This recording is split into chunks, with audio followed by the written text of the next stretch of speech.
this is certainly going to be an interesting subject, this whole future of governance, future of advisory.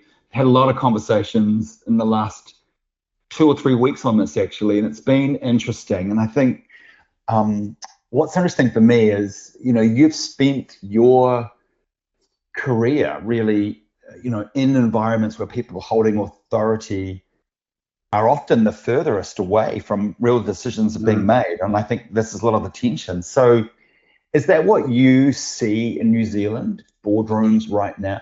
I think, backing up to your point, it's fascinating. The further up the chain you go, the further away from the source of information they get, and they want less and less information. They want a paragraph, 6 sentences that describe the situation. So how do you get the point across? How do you allow them to make the decisions, make the decisions that need to be made? And that's a skill in itself. But it's a two-way skill. It's a skill to be able to write in such a way that it's succinct and the points got across. But then at the other side, the governance level, there has to be the knowledge of the individual who's writing it.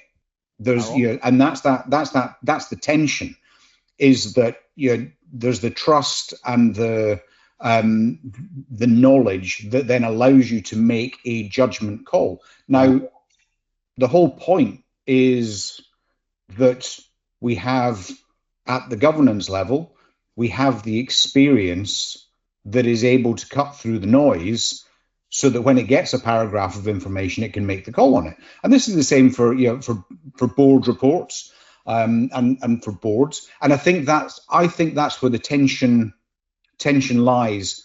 And I think we run the risk of AI becoming an excuse for bad governance, rather than it being a tool that can be used smartly. Yeah, I think, and it's interesting. There's two parts of this. There's the role of AI in governance, but let's just take that away for a second. What are you seeing that good governance looks like right now?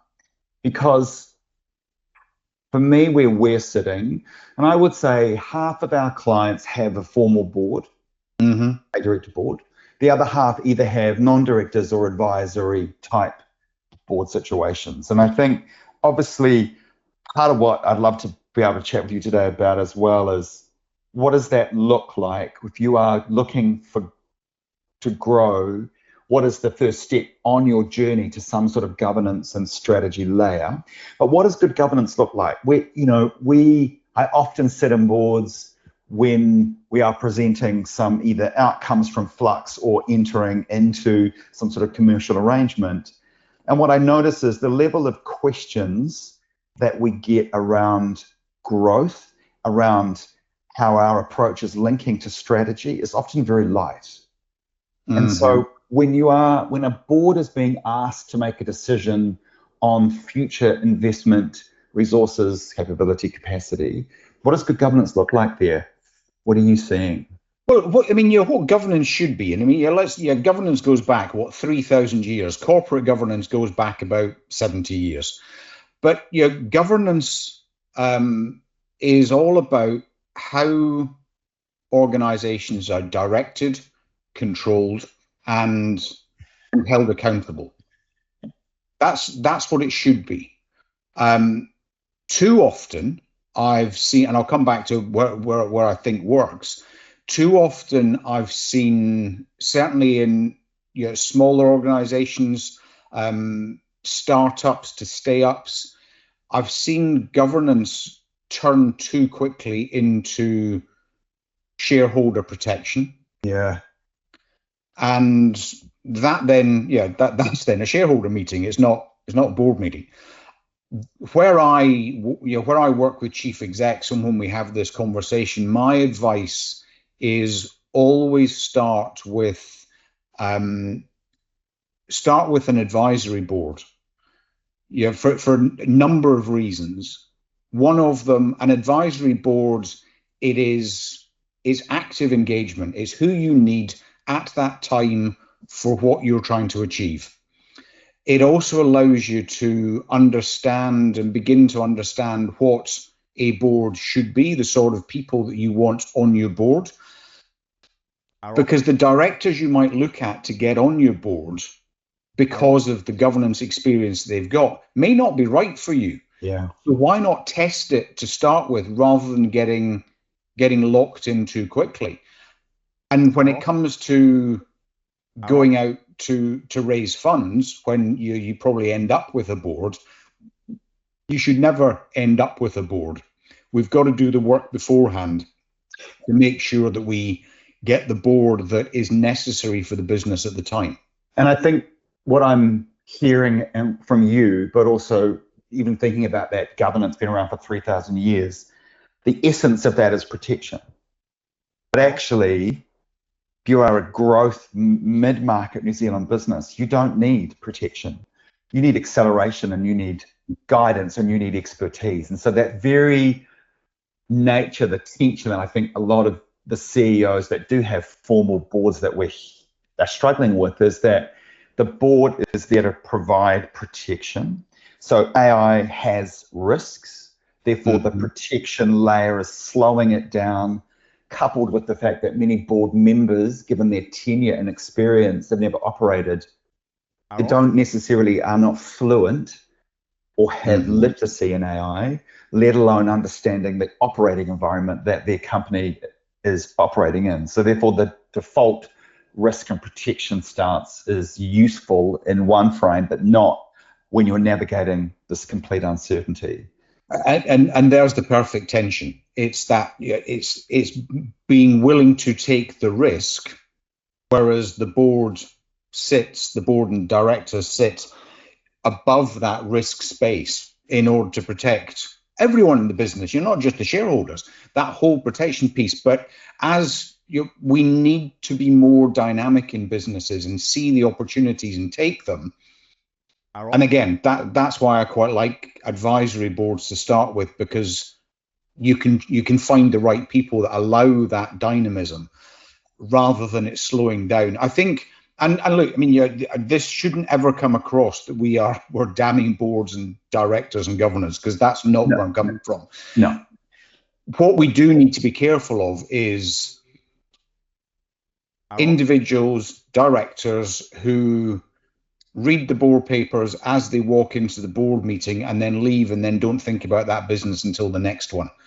And there are too many of those that I see who don't, they enjoy being directors, but how much are they doing to look after that business so that they then know enough when the chief exec presents which might be risky, an opportunity that might be risky, but they know it well enough that they're willing to move forward and have that trust. And that comes back to that tension between the board and the C-suite, the leadership team. And I think it's interesting in the S&P 500 turnover, and these are the big companies. So this is your full classic board, but the turnover in the last 20 years has hardly moved. Last year, there was 6% turnover in boards of those largest companies. So these large behemoths, you've got to argue,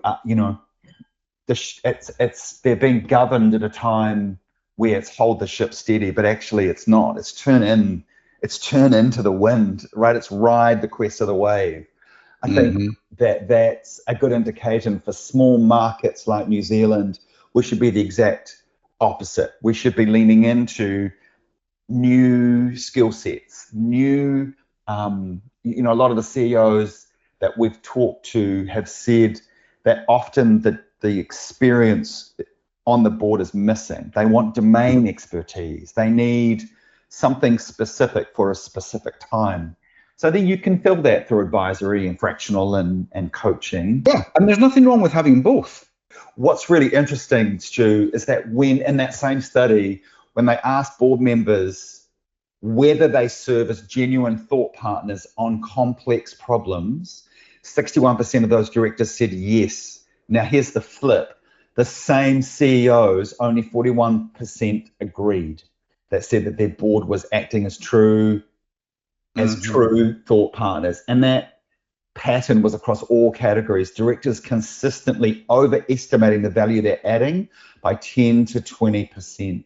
Now that's frightening, because what that tells me, it's one thing to know that you may be a little bit out of touch or maybe not have expertise in a certain area. It's another to think that you do just because you're sitting on a board. And again, this is global. We need to be careful, but I would imagine the same patterns exist here for some of the boards that are supporting some of the growth companies in New Zealand. And again, the experience that I'm having with clients is that that's very much the case. And quite often I'm seeing really just idea communities. Yeah. And that's not what boards should be. So I think the challenge for boards here, so I think there are two challenges. One, if you're listening to this and you are a board member, it's that the role that you play is massively important. And you need to be clear on what is that role, the role to protect and to guide. But I think there's also an emerging role where you have a gap, and there will be gaps. So how do you help the CEO begin to provide that, to fill that gap? Because I'm seeing, and you'll see this as one of them. I mean, I was talking to one of our clients recently, and the board had allowed that client to have a coach. So he had a coach. And then the board said, we can't afford that anymore. And so the coach stopped. Now that coach was helping him, the CEO, not the founder, a CEO, but brought in, obviously coaching him through business and leadership, but also was acting as a little bit of a guide and advisor, as you will. Now that's gone. And I think we see the same at that advisory layer. This is so important. There are conversations that a leadership team, a chief exec, cannot have with their boards. Even the chair. There are conversations that you want to have the answer to before you take it to the board. Because if you don't have the answer to it, quite often the board then gets dragged into operations, not the strategy where it should be, not the governance where it should be. So having that other voice, that 3 o'clock in the morning voice, is so I mean, I cannot stress enough the shifts that I've seen in businesses where I've got businesses that and I know of other coaches, they are the layer that allows that chief exec to manage that gap between his day-to-day and the governance piece. If you're unable to have those conversations with board members outside of the board environment that allows you to prepare for the board meeting, then you need someone. The one thing that keeps coming back to me, authority without proximity. Is command without intelligence. Or say that again. Authority without proximity is like command without intelligence. So this comes back to the point that your director turns up, reads the board report, and then attends the board meeting and then goes on to his next thing. My advice to chief execs is the business of the board meeting should have taken place before the board meeting. And there's a responsibility here for the chief exec and the leadership team to be having those conversations well beforehand, so that people, the directors, the board, are alive to the challenges that the business is facing, because then they've got time to stop and think about it.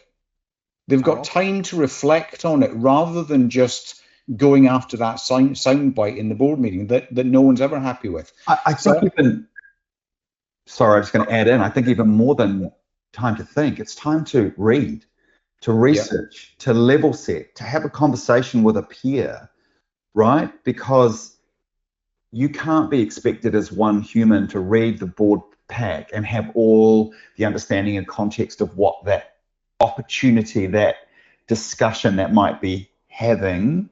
But if you pretend you do, I think that's the risk. We there was a board member, a CEO, that was telling me about one of his board meetings where he shared in the board pack the priorities for the production team, the product production team. And the board, and one particular board member was challenging him on whether that was the right one. And the CEO said, I have got currently 35 of these priorities that I am juggling. And so you have to trust that the three that I've prioritized for this, and you don't have the context or the understanding of what's going on inside my business, but also the market and also the competitors. And so that challenging is not useful. There's no protection in that. That is just slowing down. And this is a great quote that came out of the Spencer Stewart study, and I'll just read that. In normal times, the quarterly advisory nature of boards is just fine. But in volatile times, it would be great to feel like your board is operating with an all hands on deck attitude when they see you and your team working incredibly hard day and night to deliver for them. So I think there's two things that have just sprung out from that. I think quite often we hold board meetings too frequently. Too often, our boards are every month, and I'm going, why? Yeah, right. Why every month? There isn't room in between to do the work, and that drags board. That then drags us down to that operational level. If you can push it out to have boards, every other month or quarterly, that then means that when there are more operational or tactical issues where you need that board experience, you've got time to bring them in. You've got time to bring a board member and an advisory or a technical member in to bring them in and go, right, we've got this gnarly problem that we need to solve that was identified at the board meeting, but you've got time to do it. Monthly board meetings just take up far too much time. And I think there's a lesson to be learned there. I think that's a really good point. And if I couple that, what you just said about your wonderful quote about command and proximity, in those 3 months between board meetings, you should be meeting with your chair monthly, because this is important. Then it allows the chair to direct. You should go meet with John, who's a finance, go meet with Susan, who's got this growth expertise into the US, and let them come in to provide more of that advisory listening and understanding during the 3-month cycle. Because you're right, that's a completely different rhythm. By the time you get to the board meeting, hopefully 1 or 2 or 3 of your board members have been in, and that proximity gap has been reduced. And that then increases the trust across the governance level. Is that there's 3 months between board meetings now, or 2 months between board meetings. There isn't that I've got to hold on too tight. It's no. Actually, the business is doing fine. Now let's do that governance piece, and let's take the experience that I bring as a board member and the network that I bring as a board member in order to support the business moving forward. And that then comes back to that point about, well, that allows us to move faster. Traditionally, boards slow, we move along. But the world isn't like that anymore. So we've actually got to shift board behavior to reflect what the world looks like. And AI is a part of that. Yeah. So I think this is a call to action for CEOs and chairs, because it is there, to be able to re-scope how can this work better? Assuming it's not working as well as it could, let's just take that as the assumption. If you've got we've read the statistics that says it's not. Yes, and I think we kind of tentatively understand that. So I think there is a call to it, and which is interesting, because we're looking at our business and our business models and how we operate, and we're throwing it all up in the air and beginning to respond to the market quite differently. It should be the same at the governance and strategy layer. And I don't think that's actually happening. And I think it's that classic running hard, just keep going, not actually stopping and thinking about what would serve us well. Here's a question on that, though. Yep. How many board members would be comfortable with that? If we went and said to our institute directors, right, we're advocating, or they're advocating quarterly board meetings, monthly chair meetings with the CEO one-on-one, and then regular meetings with either the CEO or the leadership team from individual board members around certain areas of topics. How do you think that would go down? I think the initial response, because we're talking about change, so the initial response says, "Oh, our business is different," because that's an easy call. Our business is different. We need to do it. I then think we question the trust. Yeah. But I think once they begin to understand that we're not saying we're meeting less often, we're actually saying you might be meeting more. But what we're doing is preparing the business for growth at pace or to become steady. But we're saying the board meeting is quarterly, because if you've got a business that is running and you don't have any of the financial risks and any of those other risks, if they're not there, you don't need a board meeting more frequently than that. We need to explain it to them. And I think there is a responsibility here for the chair and the CEO. This, for me, is a moment where the CEO needs to lead up the way. We talk about leading and leading down the way and leading our teams, but actually the CEO should lead the chair. The CEO should lead the board meeting. Yeah. I truly believe that that's right. And that's probably the inflection where you're going to have some challenges. But I think, if you've got a decent chairman, they're going to understand that. And that's certainly my experience of good chairs. Yes, I think that provides some power as well, because when a report comes from the CEO and there's another board member's name on it, because they've been in the business working alongside that, the board has a higher, I'm going to say high level of trust. Not that they don't trust the CEO, but there is more due diligence done to understand, dig a little bit. And this is back to my point about the business of the board meeting should be done before the board meeting. Yeah. Yeah, this is what we're talking about, is getting that work done. And one of the this came, I can't remember if it was Apple or Google, but whenever there was a major problem to solve, they put the two protagonists together to solve it. Go away and solve it. So what we're saying is, right, well, if you guys are clashing at the board meeting, or if you've got the experience and you don't have the experience, you two go away, find the answer, and come to the solution. And it actually solved an awful lot of the blow-ups at board meetings, because those two people had worked together in between. And I think that's what less frequent board meetings, that builds the closer relationship. Those directors know more about the business, and that's that proximity piece. Yeah, look, I think you're right. I think as we sort of head to the home stretch here, I do think we need to talk about the large artificial intelligent elephant that's in the room. Mm-hmm. So from where we sit, we and Flux have said a lot that, right now, the changes in technology is a leadership challenge, not a technology challenge. Mm-hmm. Leadership needs to be able to deal with the shifts in work and the risks that come across it. We are also seeing that boards don't understand, they're not fluent or literate, many of them, and I'm going to be generalist here, in AI and its opportunity, but also the competitive advantage it can offer New Zealand businesses, but asking the questions, what is your AI strategy, which is, I believe, the wrong question, versus how is AI supporting or accelerating our business strategy? So what's the call out here for boards?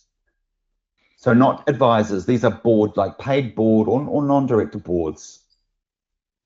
With regards to AI, AI is great. I use it all of the time. I talk to businesses that use it all of the time. But too often, let's go back to the World Wide Web, the internet. It's another technology that we should be using as a tool in order to drive the business forward.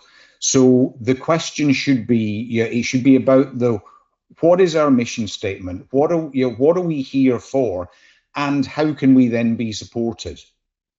Not why aren't we using AI on this? So how does a board then support a CEO and its leadership team to move towards AI sophistication? Because we are, I think it's accepted that you go into any business and the humans are using AI, but the business is not. And that's the divide to cross, right? That's a really good point. I'm using it. Really good point. You know me, simple soldier, so I look for the simple answer. We've already spoken about how do we make directors more, give them more proximity to the business. It's exactly the same solution here. If you've got a director, a chair who's spending a little bit more time in the business because we're doing our board meetings less frequently, they're there to ask the questions. And by asking the questions relating to AI or whatever else, but if they're asking the questions, then that is forcing the leadership team and therefore the whole business to be smarter because they're going to be able to answer that question. But I'm going to challenge you to say, do they understand the answer? Because you can ask a question because you should ask the question, but what is a board's ability to hear that answer and actually understand it and apply it in the context of the business? Because I would say, and we are seeing, that many boards don't understand the answer. So they ask the question, they get an answer, and they go tick, but actually they don't really understand what that means and what further questions to ask. And I think that's the position you start in. That's where it's going to start. But as that trust builds between the two, and this comes to the other side of trust, verification.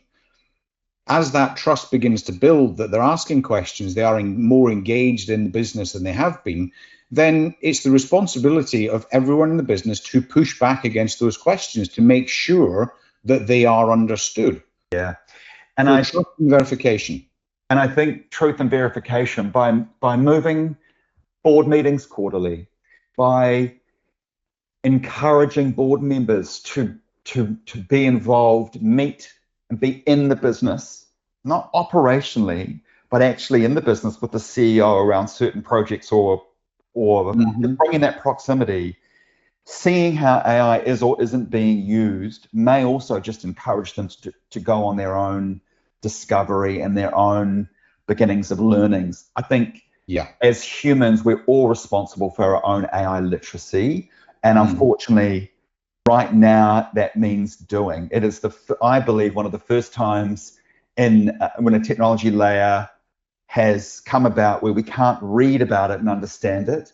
You actually need to do it and play with it to begin to understand its opportunity and its limitations.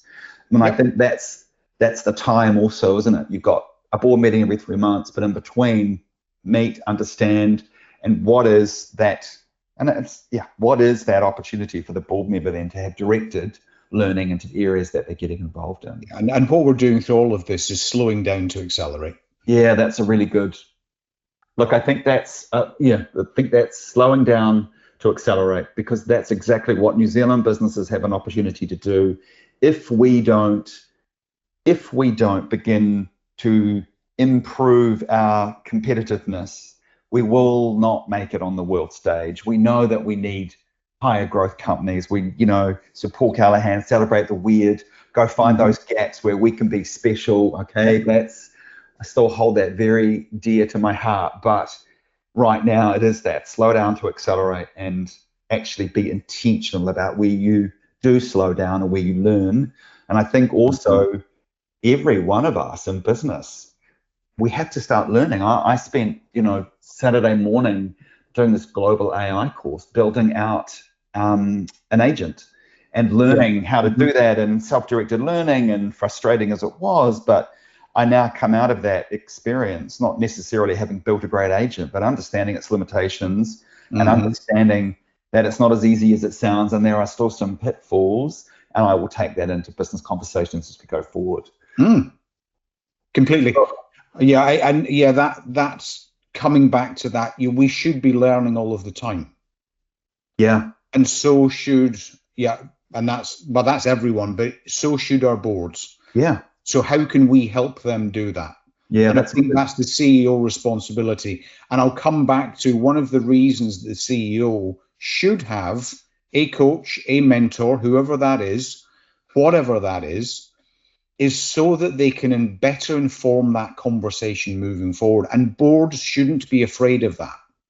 Yeah, I think boards should not be afraid of that. And I think that's a great place for us to end, because actually the whole point of Unstoppable Flux is to provide some listening, but some thinking space for our listeners. And I think what we've done today is covered a range of topics, but really around this idea of the future of boards and governance, and actually what does that look like, but also some practical ways of, if you've listened to this, how can you apply some of that into your business, into your world? And what I'd love to say is, tell us if you think, if you disagree with this. We are up for that. Yeah, you would love to continue the conversation. Don't just listen to this and go, yeah. Do something about it, or push back. We're not saying we're right. What we're saying is, let's have this conversation and let's spread this conversation more broadly. Yeah, and you're right. Add to it. We might have some bits, we've missed others, but this is the conversations that people need to hear. Yeah. So look, thank you, Stu. That has been another fantastic. That's been good. Moment. I enjoyed that. Yeah, I enjoyed that one. That was good fun. Thank you. It was. We'll be back in a couple of weeks.